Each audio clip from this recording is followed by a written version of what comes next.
नमस्कार दोस्तों, मोहित स्टडी आई के सेंटर में आपका स्वागत है। आज हम जो है सीटेट के जो इम्पोर्टेंट टॉपिक लेकर के आए हैं वो है NCF 2005 national curriculum framework, right to education 2009 new education policy. इस टॉपिक से संबंधित आपको सीटेट के एग्ज़ाम में क्वेश्चंस देखने को मिल जाते हैं और यहाँ से तकरीबन 10 से 15 पूरा कंप्लीट जो है सीटेट के एग्ज़ाम में आपको 10 से 15 क्वेश्चंस देखने को मिल जाते हैं। ये क्वेश्चन जो है ये टॉपिक्स बहुत बहुत इंपॉर्टेंट है, इसलिए इस टॉपिक को आपको पूरा देखना होगा। 100+ क्वेश्चंस होंगे और इनके जो है आप नोट्स बना लीजिए ताकि जो है आपके एग्ज़ाम में जो है इससे संबंध में कोई क्वेश्चंस हो तो जो है ना गलत हो। ठीक है, तो आइए शुरू करते हैं। देखिए ये बहुत इंपॉर्टेंट है ये टॉपिक और ऐसे क्वेश्चंस जो है आपको बिल्कुल भी नहीं छोड़ना चाहिए। जितने क्वेश्चंस मैं आपको दे रहा हूँ जितने भी, उतने क्वेश्चंस आपको कोई भी जो है यूट्यूब में फ्री में नहीं बताएगा। ये सब पेड बैच के क्वेश्चंस होते हैं और इसी के लिए लोग जो है अपनी कोचिंग ज्वाइन करते हैं सीटेट्स के संबंध में। और मैं आपको सारा कुछ मटेरियल फ्री ऑफ कॉस्ट दे रहा हूँ। बहुत मेहनत से मैंने इस जो है वीडियो को प्रिपेयर किया है, तो प्लीज़ वीडियो को लाइक ज़रूर करिएगा। 50 लाइक्स का टारगेट है। शेयर कीजिए अपने दोस्तों के साथ और चैनल को सब्सक्राइब नहीं किया तो प्लीज़ चैनल को भी सब्सक्राइब कर लीजिए। आप हमें कमेंट कीजिएगा इस रिलेटेड से क्वेश्चंस, सीटेट के संबंध में आप कोई भी क्वेश्चंस आप हमसे कर सकते हैं, मैं उसका आंसर ज़रूर, रिप्लाई ज़रूर दूंगा। ठीक है, पहला क्वेश्चन है, देखिए नेशनल करिकुलम फ्रेमवर्क है, इससे रिलेटेड क्वेश्चन है। तो भारत में पहली बार राष्ट्रीय पाठ्य चर्चा की रूपरेखा, जिसे कहते हैं नेशनल करिकुलम फ्रेमवर्क, कब तैयार की गई थी? तो भारत में जो पहली बार जो एनसीएफ की जो रूपरेखा तैयार की गई थी वो है 1975 में। ध्यान रखिएगा, टोटल जो है 4 बार जो है एनसीएफ की रूपरेखा तैयार की जा चुकी है। 1975 में पहली बार, दूसरी बार 88 में, तीसरी बार 2000 में और आखिरी बार 2005 में। ठीक है, याद रखिएगा। चलिए 2005 जो है, 2005 वाले की जो अध्यक्षता की थी वो है यशपाल शर्मा। ये एग्जाम में पूछ सकता है, हालांकि मुझे लगता है कि मैंने क्वेश्चन दिया था इससे रिलेटेड, आपको फिर भी जो है कहीं आगे ना दिया हो तो कोई भूल ना जाओ, इसलिए ध्यान रखिएगा, इसको नोट कर लीजिएगा, एग्जाम में आपसे पूछा गया। अब तक भारत में कुल कितनी बार राष्ट्रीय पाठ्य चर्चा रूपरेखा तैयार की जा चुकी है? तो जैसा कि मैंने आपसे कहा कि अब तक टोटल 4 बार तैयार की जा चुकी है और ये चारों बार 75, 80, 88 और 2000 और 2005। ठीक है, चलिए अगला क्वेश्चन देख लेते हैं। एनसीएफ में कितने जो है पोजीशन पेपर या स्थानिक विषय तैयार किए गए थे? तो स्थानिक विषय के बारे में बताया, पोजीशन पेपर के बारे में बताया, तो यहाँ पे टोटल जो है 25 पेपर्स है। कई बार जो है 21 भी जिक्र मिलता है आपको देखने को, तो ध्यान रखिएगा इन दोनों में से कोई भी ऑप्शन अगर मिल जाए तो आप आंसर जो है लगा दीजिएगा। ठीक है, अगला क्वेश्चन है, राष्ट्रीय पाठ्य चर्चा नेशनल करिकुलम फ्रेमवर्क में जो है कुल कितने सदस्य थे? तो देखिए इसके जो सदस्यों की संख्या बताएं अगर हम आपको, तो 2005 की अगर हम बात करें, यशपाल कमेटी की बात करें, यशपाल शर्मा की बात करें, ठीक है, तो इसमें टोटल जो है सदस्यों की संख्या थी 38। ऑप्शन यहाँ पे डी राइट होगा। नेक्स्ट क्वेश्चन है, नेशनल करिकुलम फ्रेमवर्क 2005 का मूल उद्देश्य क्या था?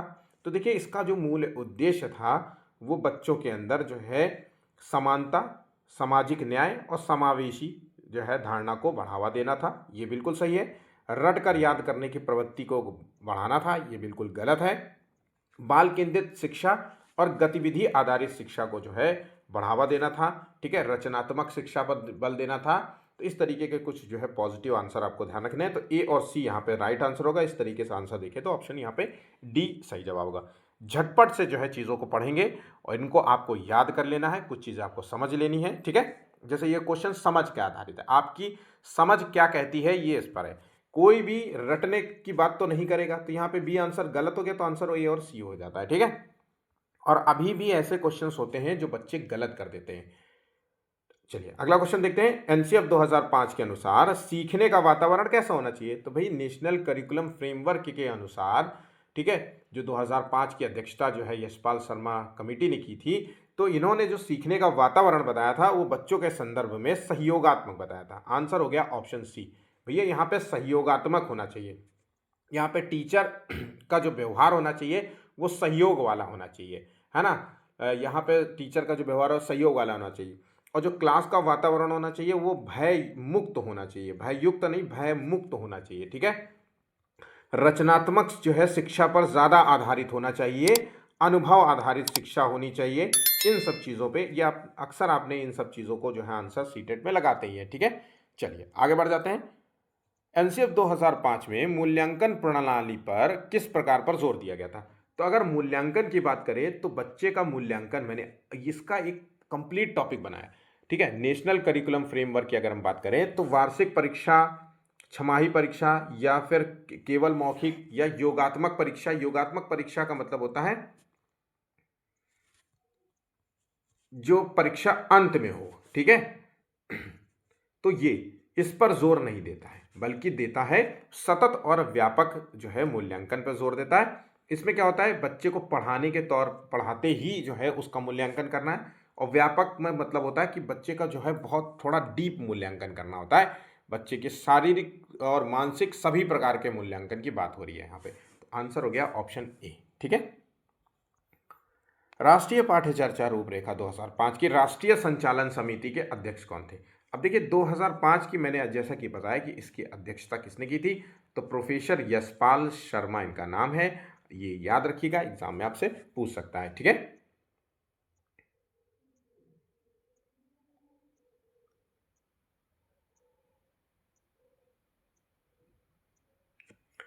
चलिए आगे बढ़ते हैं।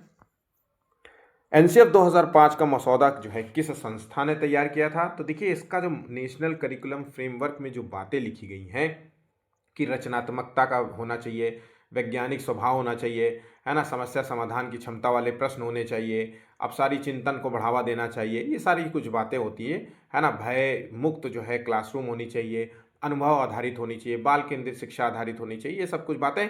तो ये मसौदा जो है किस संस्था द्वारा तैयार किया गया था? नवे का आंसर है, ध्यान रखिएगा, ये एनसीईआरटी की संस्था द्वारा तैयार किया गया था, याद रखिएगा। ठीक है। आंसर हो गया ऑप्शन सी, यहाँ पे सही जवाब होगा। एनसीएफ 2005 के अनुसार विज्ञान शिक्षा का मूल उद्देश्य क्या है? ये क्वेश्चन सीटेट में पूछा गया है। तो विज्ञान हम क्यों पढ़ाते हैं बच्चों को? भाई विज्ञान से बच्चे के अंदर एक तो जिज्ञासा होती है जानने की, और भविष्य को लेके उसको एक अलग नज़रिया डेवलप होता है। अवलोकन की क्षमता का विकास होता है बच्चे के अंदर, वो प्रश्न पूछता है, फिर उस पर चिंतन करता है, फिर उसके आंसर ढूंढता है, फिर जो है क्वेश्चन पूछेगा। इस तरीके से बच्चे के अंदर अवलोकन जो है क्षमता का विकास होता है, वैज्ञानिक स्वभाव का होने लग जाता है, आलोचनात्मक सोच का हो जाता है, प्रश्न पूछने की आदत हो जाती है। ये कुछ जो है पॉजिटिव आंसर होते हैं जो एक शिक्षा के मूल उद्देश्य के अंतर्गत आता है। आंसर हो गया ऑप्शन यहाँ पे बी। तथ्यों को याद करना, प्रश्नों पर जोर देना, परीक्षा केंद्रित प्रश्नों पर, तकनीकी कौशल का नज़रअंदाज कर देना, ये बिल्कुल भी गलत होंगे। ठीक। स्थापना के वर्षों में समावेशी शिक्षा में वृद्धि करने के लिए एनसीईआरटी द्वारा कौन सी नवीन सामग्री विकसित की गई है? तो समावेशी शिक्षा की बात करें जहाँ पे अमीर गरीब किसी तरीके का कोई भेदभाव ना होता हो, जहाँ पे सभी वर्ग के बच्चे जो है, चाहे वो दृष्टिबाधित हों या चाहे विशेष आवश्यकता वाले बच्चे हों, या चाहे सामान्य बच्चे हों, या चाहे प्रतिभाशाली बच्चे हों, सभी एक छत्र में, एक छत के नीचे पढ़ते हैं बिना किसी भेदभाव के। तो इनके लिए अगर हमने बात करें कि यहाँ पे समावेशी शिक्षा को ध्यान में रख करके कोई एक नवीन सामग्री डेवलप की गई थी, तो उसको कहते हैं बरछा। यहाँ पे ध्यान रखिएगा, ऑप्शन यहाँ पे 11वें का, सॉरी यहाँ पे बरखा है। आंसर हो गया ऑप्शन यहाँ पे सी, याद रखना, बरखा। और ये जो नवीन सामग्री है ये किसके लिए चलाई गई थी, याद रखिएगा, तो ये दृष्टिबाधित बच्चों को शिक्षण सामग्री प्रदान करना इसका मूल उद्देश्य है। ये याद रखना, दृष्टि बाधित बच्चों को शिक्षण सामग्री प्रोवाइड करने के उद्देश्य से चलाई गई थी। ठीक है। याद रखिएगा, नया क्वेश्चन है, एग्जाम में पूछ सकता है। और ये भी ध्यान रखिएगा सीटेट में नहीं पूछा गया, लेकिन बहुत सारे एग्जाम में जैसे DSSB, ये आज के समय में जो है टीचर्स जो पेपर बनाते हैं वो सब यहाँ से क्वेश्चंस उठा के दे देते हैं। ठीक है। चलिए आगे बढ़ जाते हैं। नेशनल करिकुलम फ्रेमवर्क के अनुसार पाठ्यक्रम विकास के प्रमुख मार्गदर्शक सिद्धांतों में से सम्मिलित है। तो यहाँ पे देखिए, ज्ञान जो पाठ्यक्रम, जो सिलेबस आप डेवलप करते हैं, जो सिलेबस बच्चों को देते हैं, उसका संबंध कैसे होना चाहिए? तो ज्ञान को जो है स्कूल के बाहर के जीवन से जोड़ना होना चाहिए, बिल्कुल सही जवाब है। ये सुनिश्चित करना कि अधिगम को कंठस्थ विधि से दूर रखा जाए। तो ऐसा सिलेबस होना चाहिए जहाँ पे बच्चा रट्टू तोता वाला ना हो, समझे, है ना, क्रियात्मक हो, आलोचनात्मक हो, रचनात्मक हो, जहाँ पे बच्चा जो है एक्शंस के द्वारा जल्दी सीखे। ठीक है, ये बिल्कुल होना चाहिए। पाठ्य पुस्तकों से परे जो है पाठ्यक्रम को समृद्ध करना। ठीक है, तो यहाँ पे 12वें का देखिए,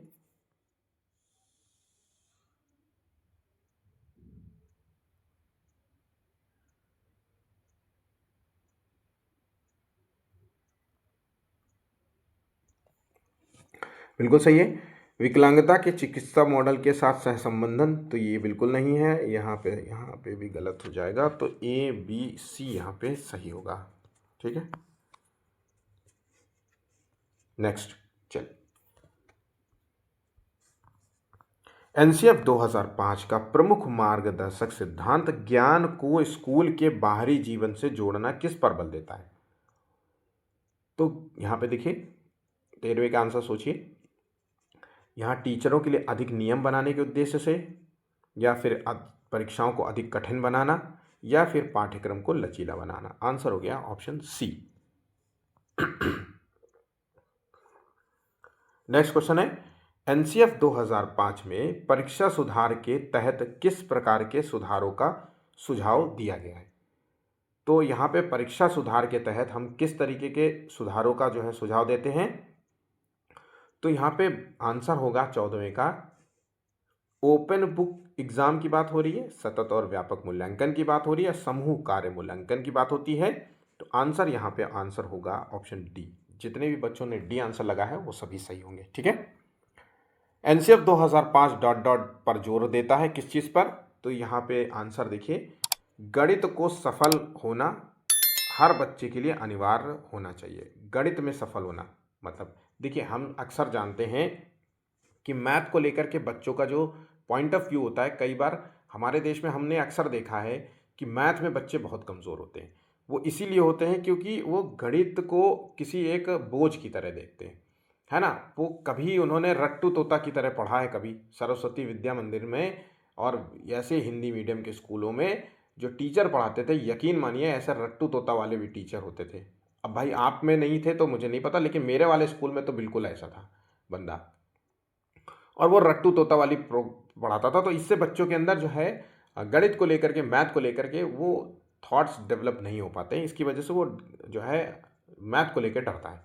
तो यहाँ पे आंसर है यहाँ पे ऑप्शन ए। बाकी छात्रों को पहले उनके तर्क गणितीय क्षमता के लिए परीक्षण किया जाना चाहिए, ये तो बिल्कुल भी नहीं सही होना चाहिए। बाकी समय खैर यहाँ पे गलती है। ठीक है, राष्ट्रीय पाठ्य चर्चा की रूपरेखा 2005 को संशोधित दस्तावेज रविन्द्रनाथ टैगोर जी के डॉट डॉट निबंध से प्रारंभ होता है। तो जो जो ये दस्तावेज जो तैयार किया गया था, इसका जो दस्तावेज तैयार करने में जो संशोधित दस्तावेज था, ये एक तो पहली बात तो रविन्द्रनाथ टैगोर का जो निबंध था उसकी जो लाइन थी उससे लिया गया है। आंसर है ऑप्शन ए। 16वें का आंसर है ऑप्शन ए, सभ्यता और प्रगति। नया क्वेश्चन है, ऐसे क्वेश्चन आपको एग्जाम में मिल जाएगा तो आपके गलत नहीं होंगे क्वेश्चन। ठीक है, एनसीएफ 2005 के अनुसार सीखना किस प्रकार का होना चाहिए? तो 17वें का आंसर है, सीखना जो है ये सक्रिय और सहभागिता आधारित प्रक्रिया पर आधारित है। आंसर हो गया, यहाँ पे बच्चा जो है एक तो एक्टिव लर्नर होना चाहिए। एक्टिव मतलब कार्य को करते हुए सीखे, कार्य को स्वयं करते हुए सीखे, ये बात ज़्यादा जस्टिफाई कर रही है, स्वयं करते हुए सीखे। सहभागिता आधारित, जहाँ पे बच्चे एक दूसरे के संपर्क में रह करके, संपर्क क्रिया पर्क जो है क्रियाओं के द्वारा जो है सीखे। ठीक है, नेक्स्ट, बालकों के स्कूली जीवन को बाहर के जीवन से जोड़ा जाना चाहिए, इस कथन का संबंध किससे? तो बच्चों के बाहरी जीवन से जोड़ा जाना चाहिए, यहाँ ये एनसीएफ की लाइन है। ठीक है, देखिए ऐसे क्वेश्चन जब एग्जाम में पूछे जाते हैं ना, तो आप 100% मान के चलिए कि आपका क्वेश्चन गलत हो जाता है, क्योंकि अभी आप क्वेश्चन जो है आप इस नज़रिए से कर रहे हैं कि ये तो एनसीएफ से ही है, तो एनसीएफ का ही क्वेश्चन है, आप आंसर भी लगा लेते हैं। लेकिन जब आपको पियाजे भी मिल रहा है, बाइगोस्की भी मिल रहा है, स्किनर भी मिल रहा है, सिगमंड फ्रॉइड के भी क्वेश्चंस दे रहा है, उधर विकास और वृद्धि के क्वेश्चन दे रहा है, और कन्फ्यूज़न भी हो रहा है, आनुवंशिकता और उस तरीके, तो बहुत सारे जब शब्द होते हैं, सिमुलेशन भी है, और बहुत सारी जब चीज़ें मिलती हैं ना, तो अक्सर ऐसे क्वेश्चंस भी हम गलत कर देते हैं। इसलिए इनसे सारे क्वेश्चंस को सॉल्व करना आपके लिए बहुत महत्वपूर्ण होगा। एनसीएफ के अनुसार निम्नलिखित में से कौन सा पाठ्यक्रम विकास का मार्गदर्शक सिद्धांत नहीं है, यहाँ पे पूछ रहा है नहीं है। तो देखिए ये तो है, रटने की प्रवृत्ति से हट जाना चाहिए, परीक्षाओं को आसान बनाना, और आंसर हो गया ऑप्शन डी। तो 19वें का आंसर है परीक्षाओं को आसान बनाना। ये जो है सिलेबस जो है विकास का मार्गदर्शक सिद्धांत नहीं माना जाएगा। आंसर बाकी जो है सभी सही है। एनसीएफ 2005 के अनुसार बहुभाषिता का शिक्षा में क्या महत्व है? बहुभाषिता का क्या संबंध होता है? तो देखिए 20 का जो आंसर है वो बहुभाषिता एक संसाधन है। ये बात तो आपको पहली बार भी बता चुका हूँ। तो बहुभाषिता एक संसाधन है जहाँ पे बच्चों को मातृभाषा, क्षेत्रीय भाषा और एक राष्ट्रीय भाषा, इनके बीच में जो है पढ़ाया जाता है। ठीक है, तो यहाँ पे विभिन्न भाषाओं के प्रयोग को सीखने का संसाधन मानती है। केवल मातृभाषा की बात नहीं हो रही है, यहाँ पे मातृभाषा की बात हो रही है, यहाँ पे आपकी क्षेत्रीय भाषा की बात हो रही है, और एक राष्ट्रीय भाषा। जैसे भारत की राष्ट्रभाषा क्या है? भारत की राजकीय भाषा है खैर, लेकिन जो चलन में है वो हिंदी है या फिर अंग्रेजी है। तो आज के जो भी ब्रिज कोर्सेज हों या छोटे से लेके बड़े कोर्सेज हों वो अंग्रेजी में होते हैं, तो राष्ट्रीय भाषा हम अंग्रेजी मान लेते हैं। ठीक है, और ये बहुभाषिता जो होती है ये विभिन्न संस्कृतियों के बीच जो है एक ब्रिज का कार्य करती है। भाई आप अंग्रेजी, जब अफ्रीकन लैंग्वेज है, जर्मनी लैंग्वेज है, तो जब वहाँ जर्मन व्यक्ति कोई भारत में आता है तो हमारा कोई जो है व्यक्ति जो है उनके संपर्क में रहता है। जब गवर्नमेंट की बात हो रही है तो संस्कृतियों की जो है सम्मान के तौर पे देखना चाहिए। तो ये भी बहुभाषिता जो होती है वो एक संस्कृति के बीच समानता की भावना को भी बढ़ाती है। ठीक है, ये बातें याद रखिएगा क्योंकि ये बहुत ही महत्वपूर्ण बातें हैं। नेक्स्ट क्वेश्चन है, एनसीएफ 2005 ने कक्षा 2 तक कोई गृह कार्य नहीं तथा कक्षा 3 से सप्ताह में कितने घंटे का गृह कार्य किस। तो अगर हम क्लास 2 तक की बात करें, 21वें का आंसर है क्लास 2 तक की बात करें, क्लास 1 से लेके 5 तक 2 घंटे का होमवर्क दिया जाना चाहिए, वो भी सप्ताह में। ठीक है, और वहीं पे क्लास जो है अगर हम बात करें क्लास 6 से, तो क्लास 6 से 8th तक जो है तकरीबन 4 घंटे का होमवर्क दिया जाना चाहिए। ये बातें आप नोट कर लीजिएगा। एनसीएफ 2005 में कला शिक्षा को, ये सीटेट का पूछा हुआ क्वेश्चन है, कला शिक्षा को सम्मिलित करने का उद्देश्य निम्नलिखित में से क्या है? तो आर्ट जो है वो बच्चे में क्रिएटिविटी भरती है। ठीक है, क्रिएटिविटी भरेगी तो मतलब अब सारी सोच की बात हो रही है यहाँ पे, है ना, रचनात्मकता की बात हो रही है।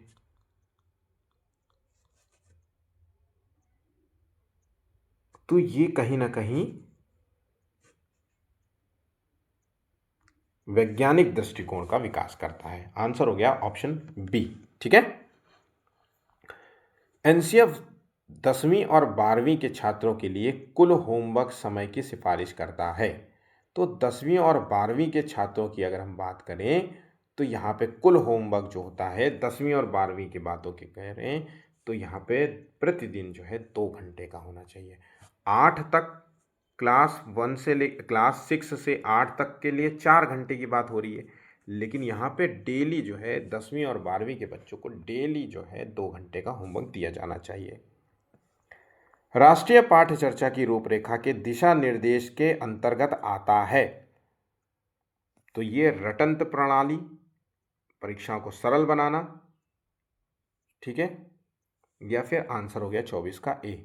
24 का देखिए आंसर क्या है, अच्छा यहाँ पे मुक्त लिखा है यार, तो आंसर यहाँ पे ऑप्शन डी है। डी आंसर होगा क्योंकि ज्ञान को स्कूल बाहरी दुनिया से भी जोड़ना है, रटने की जो है से मुक्त करना है हमें पढ़ाई को, और परीक्षा को अपेक्षाकृत जो है सरल बनाना है, और पेपर को वैज्ञानिक दृष्टिकोण का बनाना है, ताकि बच्चे का, जैसे अक्सर आपने देखा होगा, हम देखिए मैं इसको एक उदाहरण से समझाने का प्रयास करता हूँ। जैसे मान लीजिए ए और ये बी और ये सी और ये डी लिखा है, हम लोग बच्चे को मैच कराते हैं। ठीक है, तो यहाँ पे बच्चे को लिख दिया, यहाँ बी, यहाँ पे ए, यहाँ पे सी और यहाँ पे डी, इस तरीके से हो गया। अब बच्चा मैच कर रहा है, इसी की जगह हम जो है ए को जो है स्मॉल ए से मैच कराएंगे, बी को स्मॉल बी से मैच कराएंगे, और जो है थोड़ा सा सोच बढ़ाएंगे तो थोड़ा सा क्रिएटिव कर सकते हैं कि ए बी सी को मैच कराएंगे ए बी सी से, ऐसे कर सकते हैं। ठीक है, तो कुछ क्रिएटिविटी, तो यहाँ पे आंसर हो गया ऑप्शन डी। ठीक है, बात यहाँ पे समझ गए, तो हमें क्रिएटिविटी पे ध्यान देना है। राष्ट्रीय पाठ्य चर्चा की रूपरेखा 2005 के अनुसार यहाँ पे सही नहीं है। क्या चीज़ सही नहीं है? तो सभी बच्चों में सीखने की क्षमता होती है, ये बात बिल्कुल सही है। सभी जो है बच्चे जो है स्वभाव से सीखने के लिए प्रेरित रहते हैं, ये भी बिल्कुल सही है। सभी बच्चे व्यक्तिगत स्तर पर एक ही तरह से सीखते हैं, तो ये जो कथन है ये गलत है। सभी बच्चों का जो सीखने की जो क्षमता होती है वो टिकी होती है उसके हेरिडिटी और इन्वायरमेंट पर, और सब बच्चे एक तरीके के नहीं, एक तरीके की लर्निंग स्किल्स बच्चों में नहीं होती है। कुछ बच्चों में बेहतर होती है तो कुछ बच्चों में बहुत कमज़ोर होती है, कुछ सामान्य होती है। तो आंसर यहाँ पे ऑप्शन जो है सी जो है यहाँ पे गलत होगा। बिना बोझ की शिक्षा मुख्य फॉर्मूला किस चीज़ का अंतर्गत आता है? तो यहाँ पे 26वें को क्वेश्चन को याद रखिएगा। नेशनल करिकुलम फ्रेमवर्क में बिना बोझ वाली शिक्षा की बात की वकालत करता है, इसलिए याद रखिएगा ये क्वेश्चन आपके लिए बहुत ही महत्वपूर्ण होगा। नेक्स्ट क्वेश्चन है, एनसीएफ 2005 के अनुसार टीचर की भूमिका एक डॉट डॉट की होती है। तो टीचर जो होता है स्कूल में वो सहायक के तौर पर हेल्पर होता है और मार्गदर्शक होता है। ठीक है, बच्चे के संपूर्ण विकास में सहायक होता है, तो आंसर हो गया option C. National curriculum framework में करिकुलम जो शब्द है वो किस भाषा का शब्द है? तो करिकुलम जो शब्द दिया गया है वो लैटिन भाषा का शब्द है, आंसर हो गया ऑप्शन बी। ठीक है, शून्य पाठ्य चर्चा से क्या अभिप्राय है यहाँ पे? तो यहाँ पे शून्य पाठ्य चर्चा से अभिप्राय देखिए, तो 29वें का देखिए आंसर यहाँ पे क्या होगा? विद्यालय में जानबूझकर या अनजाने में ना सिखाए जाने वाले विषयों से है। ठीक है, आंसर हो गया यहाँ पे सी। ऐसे जो है मतलब टॉपिक्स होते हैं जो स्कूल के सब्जेक्ट्स या सिलेबस के रूप में शामिल नहीं होते, लेकिन फिर भी उनका उद्देश्य जो होता है, ऐसे टॉपिक्स का उद्देश्य बच्चों को जो पढ़ाए जाते हैं ऐसे टॉपिक स्कूल में, वो होता है शैक्षणिक जो है संकेत देना होता है, शैक्षणिक विकास के तौर पे। जैसे अब टॉपिक में मान लीजिए बच्चों को हम गुड मैनर्स और बैड मैनर्स सिखाते हैं, लैंगिक असमानता के बारे में बताते हैं कि लड़का और लड़की में भेद नहीं करना होता है बेटा, या बच्चों को हम नैतिक शिक्षा देते हैं, तो ये सभी इसी के अंतर्गत आते हैं। ठीक है, आंसर ध्यान रखिएगा, ये एग्जाम में महत्वपूर्ण हो सकता है। एनसीएफ 2005 कहता है कि बच्चे असफल नहीं होते हैं, वे स्कूल की असफलता को दर्शाते हैं। तो क्या आप इस तरीके से बातों को सहमत हैं? तो हम इस बात से पूरी तरीके से सहमत है। ऑप्शन यहाँ पे 30 का ए होगा। निम्न में से कौन सा पाठ्य चर्चा के विकास के लिए राष्ट्रीय पाठ्य चर्चा की रूपरेखा 2005 द्वारा प्रस्तावित सिद्धांतों में से एक है? तो 31 का देखिए आंसर। तो यहाँ पे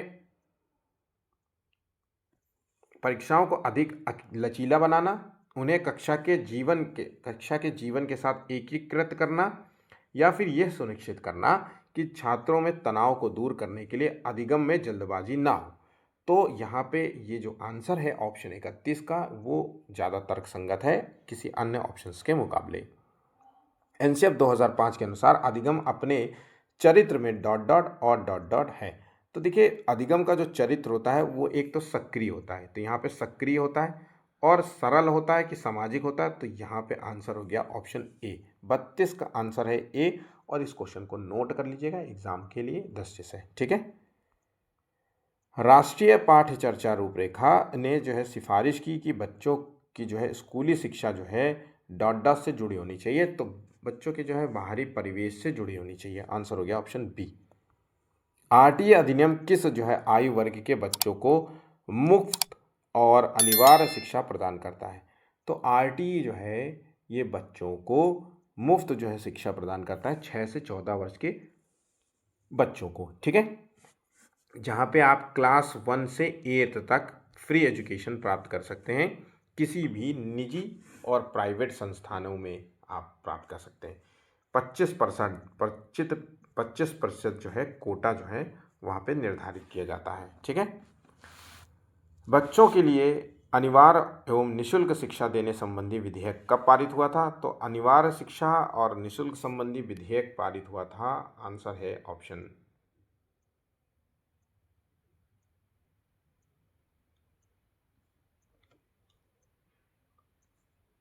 ए। ठीक है, आरटीए एक्ट 2009। आरटी एक्ट 2009 संपूर्ण भारत में कब लागू हुआ था? तो अगर संपूर्ण भारत की बात करें तो ये लागू हुआ था 1 अप्रैल 2010 में। ठीक है, 1 अप्रैल 2010 में लागू हुआ था, लेकिन जम्मू कश्मीर राज्य को छोड़ करके। ठीक, ये बात भी ध्यान रखिएगा। दूसरी बात, 4 अगस्त 2009 को जो है संसद ने इसे पारित किया था। ठीक है, भारत के शैक्षिक जो है इतिहास में किसने जो है प्राथमिक शिक्षा का मौलिक अधिकार संबंधी बिल इंपीरियल काउंसिल में प्रस्तुत किया था? बहुत ही अच्छा क्वेश्चन है, बहुत ही इंपॉर्टेंट क्वेश्चन है।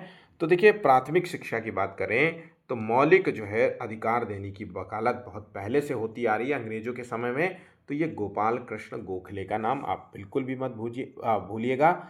हालांकि 1910 में, क्या 1910 में इन्होंने जो है ब्रिटिश काउंसिल के सामने जो है ऐसा जो है एक बिल पेश किया था, जिसे जो है ब्रिटिश काउंसिल द्वारा जो है खारिज कर दिया गया था, मना कर दिया गया था। ठीक है, आरटी अधिनियम भारत के संविधान के किस अनुच्छेद के तहत लागू किया जा रहा है?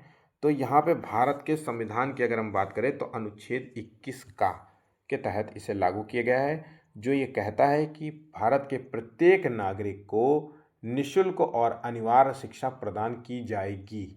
इसको किसी भी रूप में वंचित नहीं किया जा सकता, ना ही कोई छीन सकता है। ठीक है, आरटीए अधिनियम के तहत निजी विद्यालयों में आर्थिक रूप से कमज़ोर वर्ग के बच्चों के लिए कितने सीटें आरक्षित की गई थी?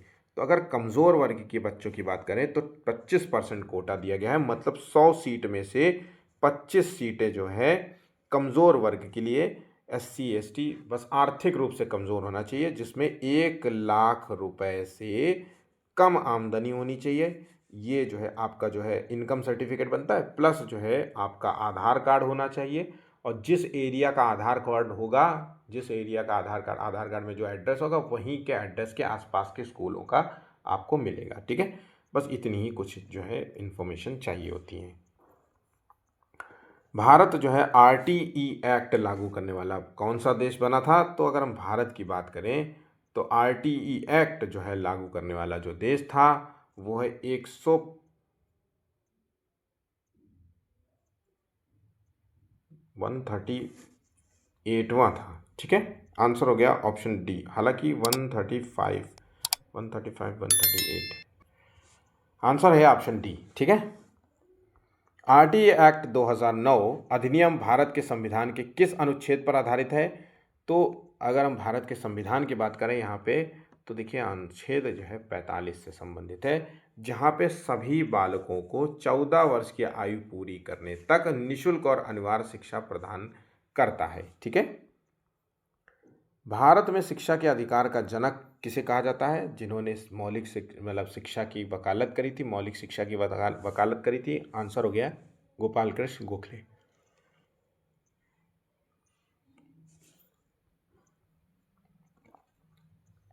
आरटीए 2009 के अनुसार प्रारंभिक शिक्षा का क्या अर्थ है?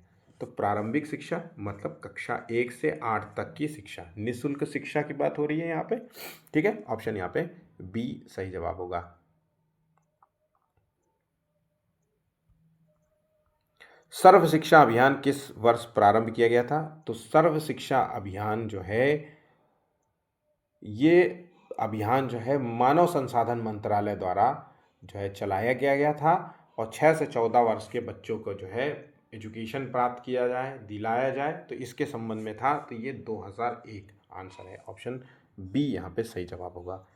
सर्व शिक्षा अभियान का मुख्य उद्देश्य क्या है? तो देखिए इसका जो मूल उद्देश्य था वो बच्चों के प्राथमिक शिक्षा का सार्वभौमिकीकरण था। ठीक है, ऑप्शन यहाँ पे सी होगा। निःशुल्क और अनिवार्य शिक्षा अधिकार अधिनियम अधिनियमित किया जा गया है। तो ये अधिनियम जो है भारत की संसद द्वारा जो है पारित किया गया है।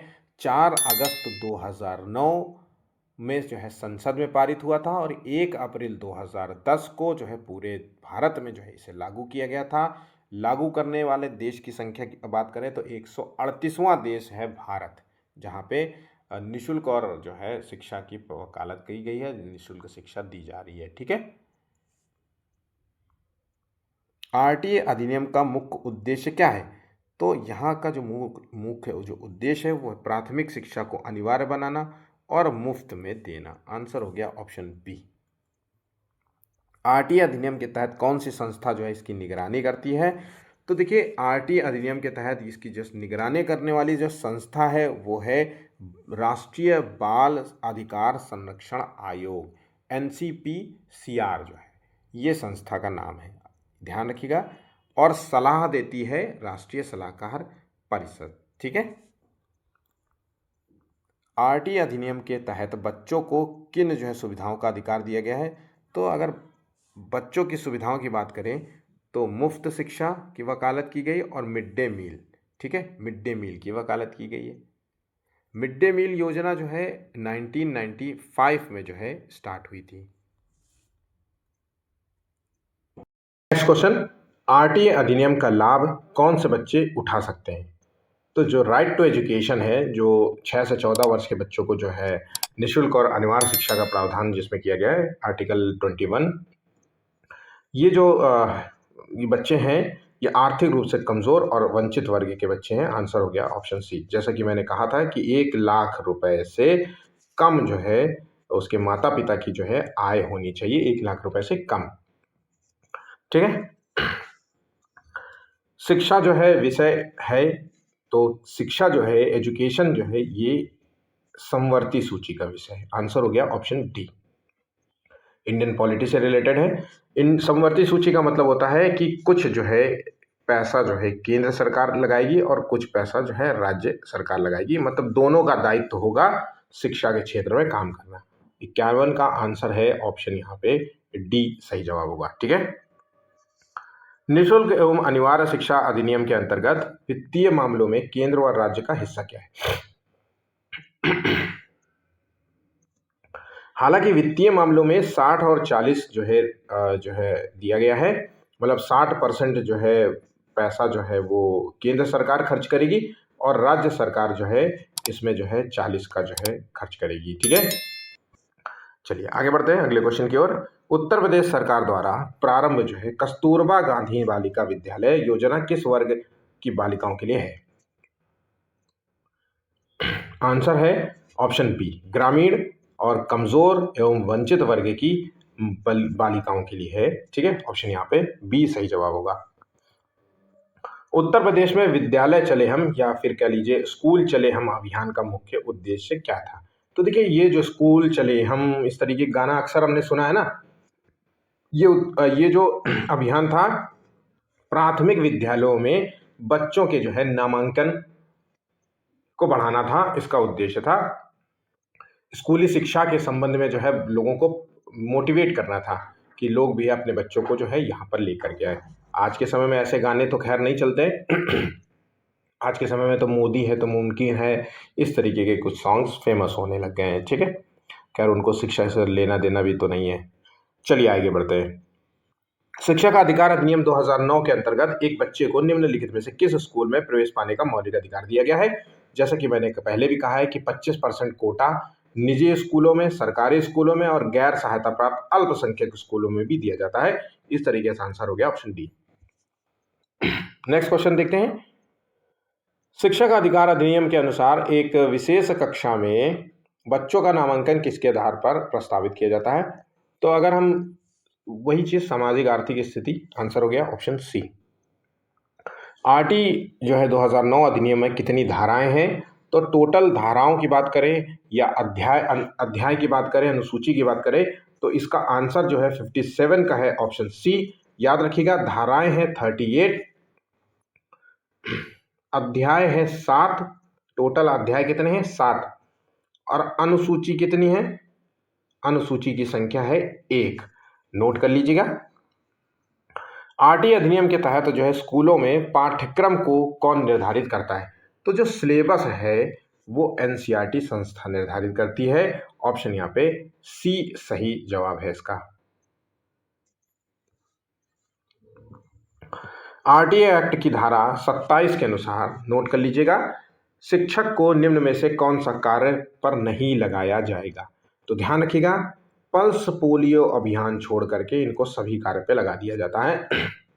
जब 10 साल की वार्षिक जनगणना होती है, या आपदा राहत कार्य दिया जाता है, या चुनावी कार्य दिए जाते हैं, ये सब में जो है शिक्षक कार्य करते हैं, लेकिन पल्स पोलियो अभियान में ये शिक्षक कार्य नहीं करते। 59 का यहाँ पे आंसर होगा जो है वो सी है। ठीक है। शिक्षा का अधिकार अधिनियम 2009 के अनुसार विशेष आवश्यकता वाले बच्चों को पढ़ाना चाहिए। तो देखिए, विशेष आवश्यकता वाले बच्चे वो बच्चे होते हैं जो सामान्य बच्चों से तुलनात्मक रूप से कमजोर होते हैं। तो ऐसे अगर हम बात करें तो ऐसे बच्चों को समावेशी शिक्षा व्यवस्था में प्रावधान और व्यक्तिगत आवश्यकताओं की पूर्ति की जा सके, ऐसे जो है पढ़ाना चाहिए। ठीक है, आंसर हो गया ऑप्शन डी।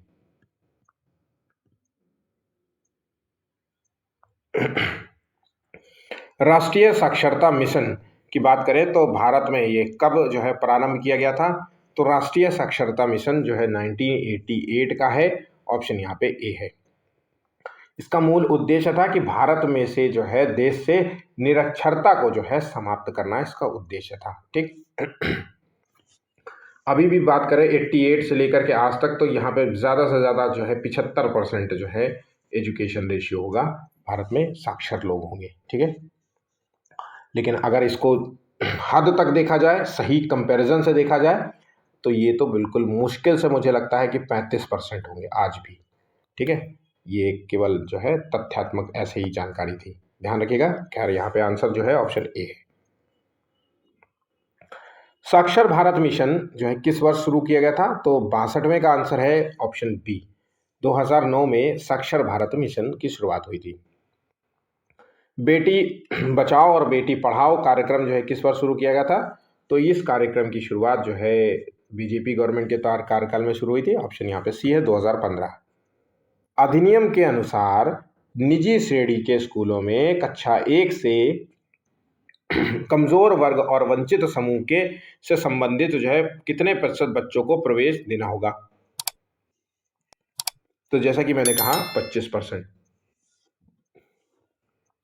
नेक्स्ट क्वेश्चन है, आरटी एक्ट में अध्याय और धाराएं कितनी हैं। तो अध्याय है 7, धाराएं हैं 38 और अनुसूची की संख्या है वो है 1। शिक्षा का अधिकार अधिनियम भारतीय संविधान के किस जो है मूल अधिकार में शामिल है। तो शिक्षा का अधिकार अधिनियम जो है ये अनुच्छेद 21 का के तहत है, याद रखिएगा, और ये स्वतंत्रता के अधिकार के अंतर्गत आता है। ऑप्शन यहाँ पे बी इस सही जवाब है इसका। ठीक है,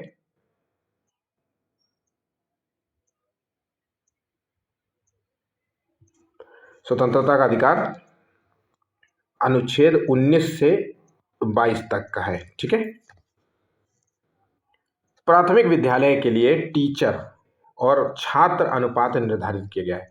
तो प्राथमिक विद्यालय में जो टीचर और छात्र का अनुपात है 1:30 का है, ध्यान रखिएगा 1:30 का है। मतलब 30 बच्चे होंगे तो एक टीचर अनिवार्य है। फिर नोट कर लीजिएगा 31 से 60 बच्चों के लिए कितना होना चाहिए। तो 31 से 60 बच्चों के लिए 2 टीचर की अनिवार्यता बताई गई है। 61 से 90 बच्चों के लिए 3 टीचर की अनिवार्यता बताई गई है। उसी तरीके से 51 से क्या बोलते हैं 120 के बीच में 4 टीचर को जो है बताया गया है। ठीक है। उच्च प्राथमिक विद्यालय में टीचर जो है छात्र का अनुपात है। तो यहाँ पे 68 का आंसर है 1:35। नेक्स्ट, आरटीई एक्ट में बालक को किस धारा के तहत जो है तुरंत जो है टीसी प्रदान करनी चाहिए। तो धारा जो है टीसी प्रदान करने के लिए 69 का आंसर देखिए यहाँ पे, धारा 5। ऑप्शन यहाँ पे बी सही जवाब होगा। यशपाल समिति में कुल कितने सदस्य थे।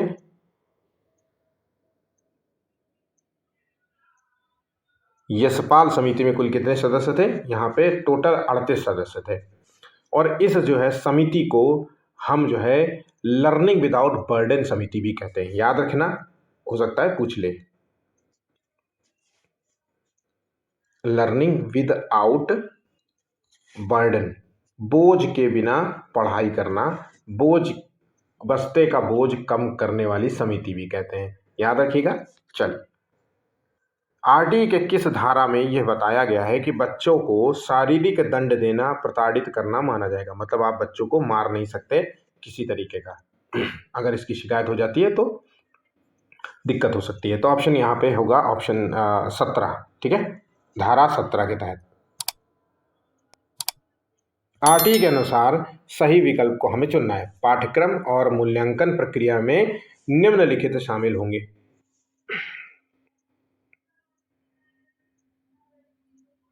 तो बच्चे को भय और चिंता से मुक्त करें, बाल केंद्रित रहें, सीखने की गतिविधियां प्रदान करें, जहां तक संभव हो शिक्षा का माध्यम मातृभाषा ही होना चाहिए। तो यहाँ पे उपरोक्त में से सभी आंसर हो गया ऑप्शन डी। नेक्स्ट क्वेश्चन है, शिक्षक अधिकार अधिनियम 2009 के अनुसार निम्नलिखित में से कौन सा स्कूल प्रबंधन समिति का उत्तरदायित्व तो नहीं है?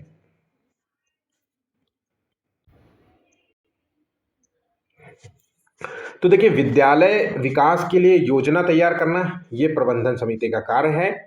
स्कूल के कामकाज की निगरानी रखना ये भी इसका कार्य है। लेकिन टीचरों की नियुक्ति के संबंध में इसका कोई जो है उत्तरदायित्व तो नहीं है। मतलब टीचर कम है कि ज़्यादा है, इसके संबंध में कोई इसका लेना देना नहीं है। एक शैक्षणिक वर्ष में आरटीई अधिनियम के तहत, ये सभी क्वेश्चंस इंपॉर्टेंट है, मैं फिर से कह रहा हूं, इसको ये मत समझ के पढ़ना कि अरे सर जी ये थोड़ी ना आते हैं क्वेश्चन, तो फिर आप देख लेना जो भी आपको ठीक लगता हो, ठीक है। बाकी मेरा जो मानना है, आप लोग इस सबको अच्छे तरीके से पढ़ लीजिए और बहुत एक छोटा सा नोट्स के रूप में बनाना है। A4 पेपर में आप अगर नोट्स बना लेते हो ना, तो ये सभी क्वेश्चंस आप करने के बिल्कुल कैपेबल हो जाएंगे। क्विक रिवीजन के तौर पे 10 मिनट भी अगर 4-5 दिन भी डेली रिवीजन करते गए ना, तो ये तैयार हो जाएगा। एक शैक्षणिक वर्ष में आरटीई अधिनियम के तहत स्कूल में प्राथमिक शिक्षकों के लिए कुल कितने कार्य दिवस अनिवार्य है? तो प्राइमरी टीचर के लिए 200 दिन का जो है कार्य दिवस होना अनिवार्य है। ऑप्शन यहाँ पे सी राइट होगा, 74 का ऑप्शन यहाँ पे सी होगा। आरटीई अधिनियम 2009 टीचरों के लिए प्रति सप्ताह कितने घंटे काम करने के निर्देश देता है? जो कि ये क्वेश्चन बहुत बार पूछा भी गया है, 45 घंटे। ध्यान रखिएगा, ये क्वेश्चन पूछा गया है, तो समझ लीजिए कि अगर ये क्वेश्चन पूछ सकता है तो इससे ऊपर वाला क्वेश्चन क्यों नहीं पूछा जा सकता, ठीक है। आरटीई अधिनियम की धारा 28 के तहत जो है सरकारी स्कूल के टीचरों पर किस चीज पर प्रतिबंध है? तो यहाँ छात्रों को पढ़ाने पर प्रतिबंध लगा दिया गया है, या स्कूल से वेतन लेने पर प्रतिबंध लगा दिया, या निजी ट्यूशन। आंसर हो गया ऑप्शन यहाँ। ध्यान रखिएगा, यहाँ पे तो आपको ऑप्शंस बहुत सरल मिल जाते हैं, इसलिए आप तुरंत लगा देते हैं आंसर, लेकिन जब पेपर में क्वेश्चन आएगा तो आपको जो है क्वेश्चंस गलत होने के चांसेस रहेंगे, अगर जब तक आपको पता नहीं होगा, ठीक है। शिक्षक अधिकार अधिनियम जो है आरटीई एक्ट 2009 के अनुसार कक्षा 1 से 5 तक के विद्यालयों में कुल 61 छात्रों को जो है कितने टीचर जो है कितने शिक्षक उपलब्ध कराए जाएंगे? तो जैसा कि कहा 61 बच्चे हैं, तो 31 से 60 के बीच में 2 टीचर, तो 61 से 90 के बीच में कितने होंगे? 3 टीचर। आंसर हो गया ऑप्शन सी। एक प्राथमिक विद्यालय में 151 छात्र हैं। ध्यान रखिएगा, मैंने अभी तक आपको बताया था 51 से 120 तक, तो मैंने 4 बताए थे, लेकिन अगर 120 से ऊपर चले जाए, ठीक है, तो यहाँ पे जो है टीचर और बच्चों का जो अनुपात है वो है 5 जो है प्राइमरी टीचर और 1 प्रधान टीचर की जरूरत होती है। ऑप्शन यहाँ पे डी सही जवाब होगा। शिक्षा के अधिकार अधिनियम 2009 के अनुसार टीचर को निम्नलिखित में से कौन से कर्तव्य निभाने चाहिए? तो टीचर को जो कर्तव्य दिए जाते हैं वह स्कूल जाने में नियमितता और समय की पाबंदी बनाए रखना, पाठ्यक्रम को संचालित और पूर्ण करना, एक निर्धारित समय में संपूर्ण जो है पाठ्यक्रम पूरा करना। तो ये सभी उत्तरदायित्व एक टीचर के अंदर होने चाहिए। आंसर हो गया ऑप्शन डी। शिक्षा के अधिकार अधिनियम में दी गई जो समावेशी शिक्षा की बात हो रही है, ये किस पर आधारित है? समावेशी शिक्षा का मतलब होता है जहां पे बिना भेदभाव के सभी को समान रूप रखते हुए एजुकेशन देना। तो इसका संबंध यहाँ पे देखिए,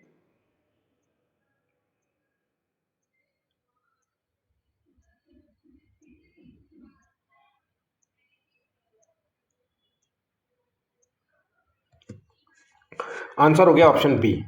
भेदभाव रहित शिक्षा का अधिकार देना। आरटीए अधिनियम जो है 2009 के अनुसार एक शैक्षणिक वर्ष में कक्षा 1 से 5 तक कार्य दिवस की व शिक्षक घंटों की न्यूनतम संख्या 1 से 5 तक की बता रहा है ना, तो यहाँ पे जो है वो 200 दिन का कार्य दिवस है और 800 घंटे न्यूनतम संख्या निर्धारित की गई है। इस क्वेश्चन को नोट कर लीजिएगा, इंपॉर्टेंट होगा। आरटीए अधिनियम 2009 की आवश्यकता भारत में क्यों पड़ी थी? ये लाने की आवश्यकता क्यों पड़ गई? इसलिए लाने की आवश्यकता पड़ी क्योंकि भारत में अनुच्छेद 21 का को लागू करना था, अनुच्छेद 45 को लागू करना था, अनुच्छेद 51 का के जो 11वें मौलिक कर्तव्य को लागू करना था। तो आंसर है यहाँ पे ऑप्शन डी।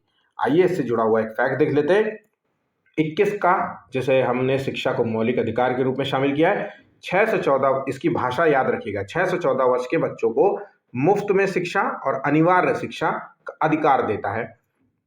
इसे शिक्षा का अधिकार अधिनियम के नाम से भी जाना जाता है। अनुच्छेद 45 देखें तो सभी बच्चों को 14 वर्ष की आयु पूरी करने तक निःशुल्क और अनिवार्य शिक्षा देना, और ये देना वाला जो दायित्व है ये किस पर दिया गया है? ये राज्य पर दिया गया। मतलब राज्य को ये बोला गया कि भैया अपने स्टेट में, अपने जिला में, अपने जो है गांव में निःशुल्क बच्चों को शिक्षा प्रोवाइड करो। जब ये शिक्षा निःशुल्क नहीं हो पा रही थी तब ये जो है अधिनियम जो है लागू करना पड़ा कि हर किसी व्यक्ति को निःशुल्क पाने का अधिकार है। और आरटीए एक्ट के तहत वो 25% कोटे के तहत जो है वो बच्चा जो है प्राइवेट स्कूल में या गवर्नमेंट स्कूल में कहीं पे भी एडमिशन ले सकता है। ठीक है, इसको किसी भी रूप में वंचित नहीं कर सकते। अनुच्छेद 51 की क्या लाइन है? तो भाई इसमें एक एक दायित्व दिया गया, वो माता पिता को दिया गया या उसके संरक्षक को दिया गया। कहा गया कि भाई अपने बच्चा जो भी तुम्हारा है उसको जो है प्राथमिक शिक्षा प्रदान करना है तुमको। ठीक है, ये उसका दायित्व दिया गया। तो एक दायित्व से है, एक राज्य को है और एक व्यक्ति को अधिकार दिया गया। यहाँ पे तीनों बातों को याद रखिएगा। 86वें संविधान संशोधन अधिनियम 2002 के द्वारा 6 से 14 वर्ष की आयु के सभी बच्चों को मुफ्त और अनिवार्य शिक्षा को संविधान के किस अनुच्छेद में संबंधित है? तो आंसर है 21 का, क्योंकि 45 में क्या था कि राज्य को दायित्व था। क्या था? राज्य को। भाई राज्य को था तो राज्य के नेता तो कभी तुमको देंगे कुछ फ्री ऑफ फंड, वो उनका कोई विजन नहीं होता है। लिख दो तो लिख दो, उससे क्या मतलब है। तभी जो है फिर उसको संशोधन करके 21 का जोड़ा गया और फिर बोला गया कि भैया सबको जो है अनिवार्य शिक्षा देना ही है। दायित्व गया तेल लेने, ये चीज़ बताई गई। ठीक है, अब किसी को भी वंचित नहीं कर सकते कि कोई कहते कि अरे पढ़ाना अड़ाना नहीं है भैया, घर का काम कौन करेगा, स्कूल का ये दुकान में जो चलाना है ये भी तो चलाना है। तो इससे नहीं किया जा सकता। अगर कोई इसकी शिकायत करे तो आपको जो है बच्चे को पढ़ाई के लिए समय देना पड़ेगा। ठीक है, आरटीए एक्ट 2009 के तहत प्राथमिक विद्यालय की दूरी क्या है निर्धारित की गई है? तो हर 1 किलोमीटर में एक जो है प्राइमरी स्कूल ओपन करने का जो है ये निर्धारित, इससे कम में नहीं होगा, इससे ज़्यादा ही होता है। आमतौर पे तो 4-5 किलोमीटर में ही रेंज में रहता है, लेकिन आमतौर पे ये बताया गया कि 1 किलोमीटर से कम में जो है जो प्राथमिक विद्यालय है उसको नहीं खोले जाएंगे। ठीक है, अब ये दूरी जो है 5 किलोमीटर तक निर्धारित की गई है। मतलब जो अभी हाल ही में यूपी गवर्नमेंट ने जो है तकरीबन जो है 80,000 स्कूल्स जो है बंद कर दिए हैं, सरकारी स्कूल्स। तो उसमें यही किया गया है कि भाई आसपास के जितने भी हैं उसको एक जोन में बना दिया है। मतलब 5-5 किलोमीटर में बच्चा प्री स्कूल का, भाई क्लास 1 में बच्चा 5 किलोमीटर छोड़ने जाएगा, कोई लेने जाएगा? वो तो स्कूल इसीलिए होता है कि भाई पास में था, पढ़ लेगा।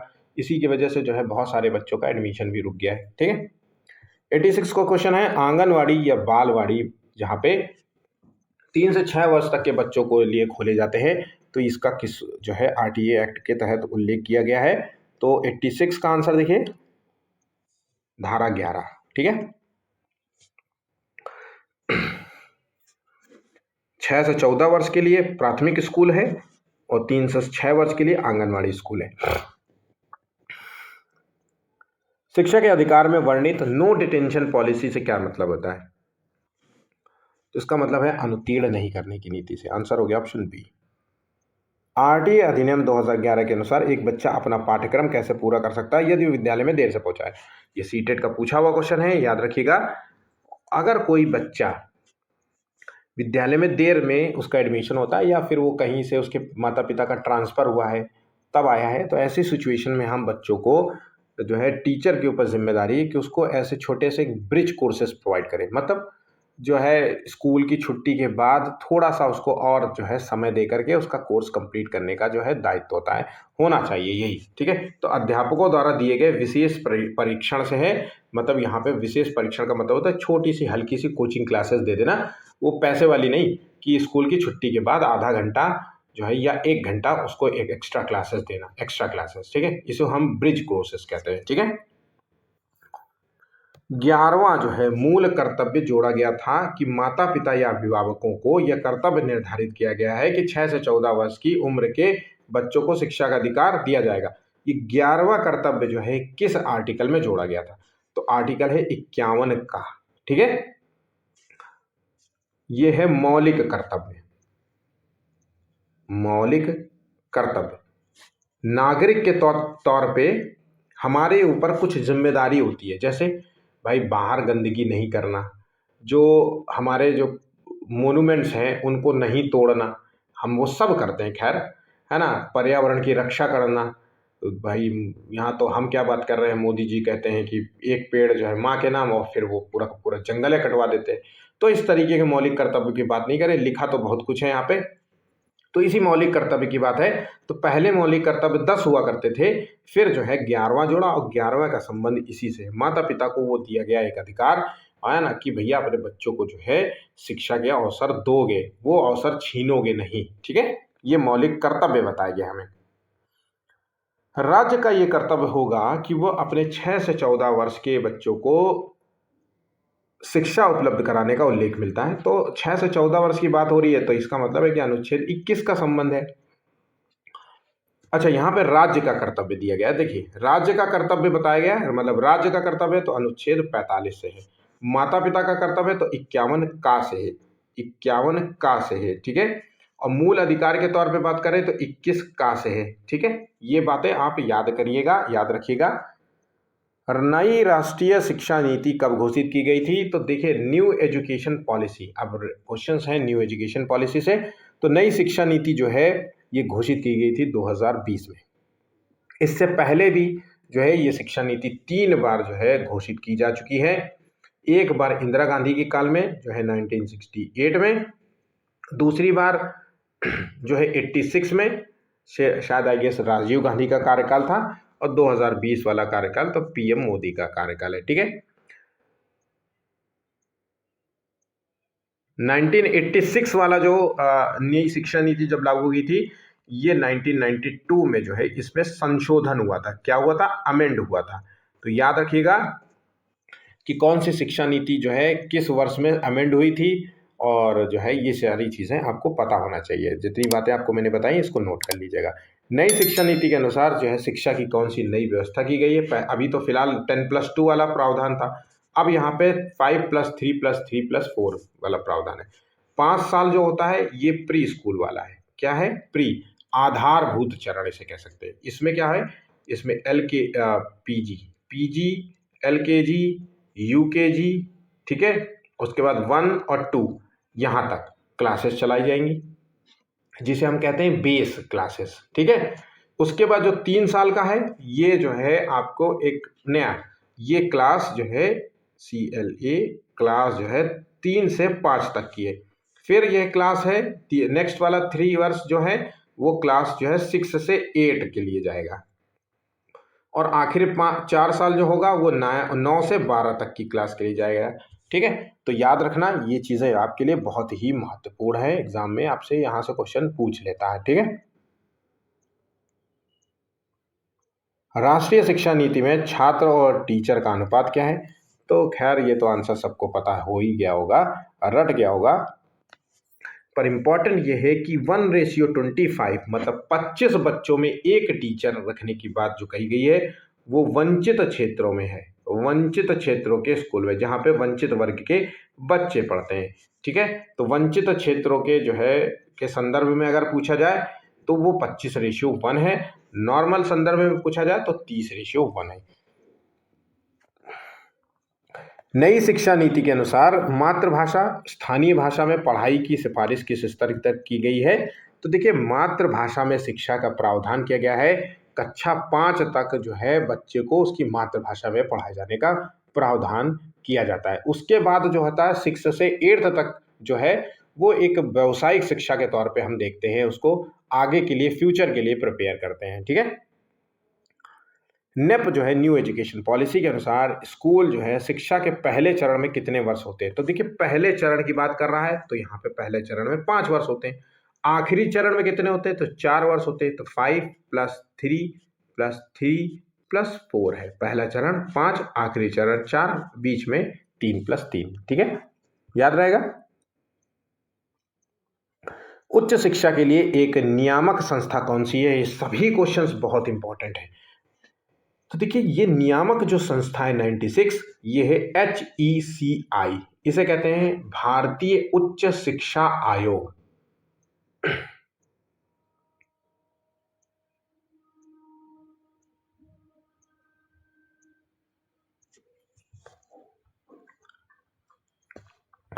नेप 2020 न्यू एजुकेशन पॉलिसी का उद्देश्य जो है जीडीपी का कितने प्रतिशत शिक्षा? तो भारत में आज भी जीडीपी का जो है 2 से 3% जो है जीडीपी का खर्च हो रहा है और वकालत की गई थी 6% की। ठीक है, चलिए। नई शिक्षा नीति के अनुसार टीचर शिक्षा कार्यक्रम कितने वर्षों का होना चाहिए? जो शिक्षक शिक्षा कार्यक्रम है, मतलब जो टीचर से रिलेटेड जो है डिग्री की बात हो रही है यहाँ पे। ठीक है, क्वेश्चन देखिए समझ नहीं पा रहे होंगे आप लोग। तो टीचर की डिग्री अभी क्या है, आप बीए या बीएससी या कोई भी करते हैं डिग्री, फिर उसके बाद जो है 2 साल का जो है आप बीटेक या बीएड जो है कोर्स करते हैं या बीटीसी करते हैं। ठीक है, अब जो प्रावधान किया गया है कि भैया ऐसा है कि बीए के साथ ही आप ये कोर्स कर लीजिए या अपने ग्रेजुएशन के साथ। तो आंसर है यहाँ पे 98 का डी, 4 वर्ष का कोर्स है जहाँ पे आप बीए के साथ बीएड कर लीजिए, बीएससी के साथ बीएड कर लीजिए या किसी भी ग्रेजुएशन के साथ, तो कॉम्बिनेशन बना दिया जाता है। ठीक है, चलिए। नई शिक्षा नीति किस आयोग की सिफारिश पर जो है आधारित है? तो देखिए 99 का जो आंसर है ये जो है कस्तूरी रंजन, इंपॉर्टेंट है, नोट कर लीजिएगा। कस्तूरी रंजन जो है 2020 वाली है और कोठारी जो है ये 1968 वाली है, मतलब पहली पहली पहली जो है आयोग का नाम है कोठारी आयोग और आखिरी वाले का 2020 वाले का कस्तूरी रंजन समिति। नेप 2020 में कितनी भाषाओं को बढ़ाने की मतलब बढ़ावा देने की बात कही गई थी? तो 100 का आंसर जो है यहाँ पे 3 भाषाओं की बात हुई थी। अब वो 3 भाषाएं कौन सी है? जहाँ पे एक तो हमने कहा था क्षेत्रीय भाषा, एक है मातृभाषा और एक वो है जिसे कहते हैं हम राष्ट्रीय या राजकीय भाषा, या फिर जो राज्य में चलन होता है, जैसे अंग्रेजी, इंग्लिश भाषा चलती है कि नहीं चलती है हर जगह। तो इसी की बात, मातृभाषा आप चाहे किसी और क्षेत्र, आप क्षेत्र विशेष से बोलिए। ठीक है। नई शिक्षा नीति 2020 के तहत विद्यालय स्तर पर मूल्यांकन प्रणाली का मुख्य फोकस क्या होता है? तो देखिए विद्यालय स्तर पर अगर मूल्यांकन की बात आई है कहीं पे भी, तो इन दोनों का नाम सतत रचनात्मक आधारित मूल्यांकन का नाम आपको याद रखना होगा। हर जगह आंख बंद करके इसका आंसर लगा देना। नीति के अनुसार रिपोर्ट कार्ड में किन बातों पर ध्यान दिया जाना चाहिए? अगर हम किसी बच्चे का रिपोर्ट कार्ड तैयार कर रहे हैं तो हम बच्चे की जो है समग्र जो है प्रगति का आकलन करेंगे, मूल्यांकन करेंगे, आत्म मूल्यांकन, सहपाठी मूल्यांकन, ये सभी चीज़ें यहाँ पे होंगी। पोर्टफोलियो इसे कहते हैं, ध्यान रखिएगा। इस रिपोर्ट कार्ड को हम अगर बात करें जहाँ से क्वेश्चन आपसे पूछा जाता है, पोर्टफोलियो। ठीक है, इसे पोर्टफोलियो नाम देते हैं। अब ये क्या होता है? ये एक बच्चे का प्रोजेक्ट कार्ड होता है, प्रोजेक्ट होता है। ठीक है, यहाँ पे बच्चे का जो है रचनात्मक कार्य देखा जाता है कि मेरा बच्चा कितना अच्छा है, प्रोजेक्ट्स को करता है कि नहीं करता है, स्वयं से करता है, आंसर स्कूल क्लास में आंसर देता है कि नहीं देता है ना। टीचर पीटीएम में यही सब तो सब बताते हैं। लेखन कार्य होता है, इसकी लिखने की शैली कैसी है, क्वेश्चंस को सही लिखता है, गलत लिखता है, फिजिकल के बारे में है, मेंटल वर्क के बारे में, फिजिकल वर्क के बारे में है, सभी चीज़ें यहाँ पे, मतलब एक तरीके से संपूर्ण जो है सारी चीज़ें आपको समग्र जो है प्रगति का आकलन यहाँ पे देखने को मिलता है। ठीक है। नेप 2020 में कौन सा जो है नया निकाय प्रशिक्षण के लिए शिक्षक प्रशिक्षण के लिए प्रस्तावित है। तो मतलब एक ऐसा निकाय बनाया जा रहा है जो टीचर को ट्रेनिंग प्रोवाइड करेगा। तो इसे कहते हैं NPST, national professional standard for teachers. याद रखिएगा, एग्जाम के लिए महत्वपूर्ण है। नई शिक्षा नीति 2020 के अनुसार व्यावसायिक शिक्षा को किस स्तर से शुरू किया जाना चाहिए। अब देखिए ये क्वेश्चन आपके लिए। तो व्यावसायिक शिक्षा 5+3+3+ जो है 4, तो शुरुआती चरण ये है 5, जिसे कहते हैं प्री, है ना। फिर उसके बाद आ जाता है, प्री के बाद आ जाता है क्लास 3 से 5, फिर आ जाते हैं 6 से 8। तो आंसर हो गया ऑप्शन ए। नेप 2020 के अनुसार शिक्षा प्रणाली का मुख्य उद्देश्य क्या है। नौकरी पाना, विदेशी शिक्षा को बढ़ावा देना, परीक्षा पास कराना, बल्कि संपूर्ण मानव विकास और जीवन कौशल को बढ़ाना है। आंसर हो गया ऑप्शन सी। इस तरीके से आज हमारे जो तीनों टॉपिक्स थे वो सभी समाप्त हो जाते हैं। बहुत इंपॉर्टेंट क्वेश्चन था, सारे जो है अगर आपने नोट्स बनाए हैं तो आप विश्वास करिए ये सारे क्वेश्चंस आपको एग्जाम में मिल सकते हैं, ठीक है। और पेपर तो आगे जाके धीरे धीरे करके और भी हार्ड हो सकते हैं, इसलिए आप अच्छे से मन लगा के पढ़िए, ठीक है। आपके जो है ये सारे क्वेश्चंस करने के बाद आपके सोचने और समझने की क्षमता बढ़ाएगा और सीटेट में क्वेश्चंस को सॉल्व करने के जो है सही उत्तर लगाने में, अंदाज़ा लगाने में आपकी मदद करेगा। मेरा नाम मोहित चक्रवैश है और आज का वीडियो यहीं पे समाप्त होता है। धन्यवाद।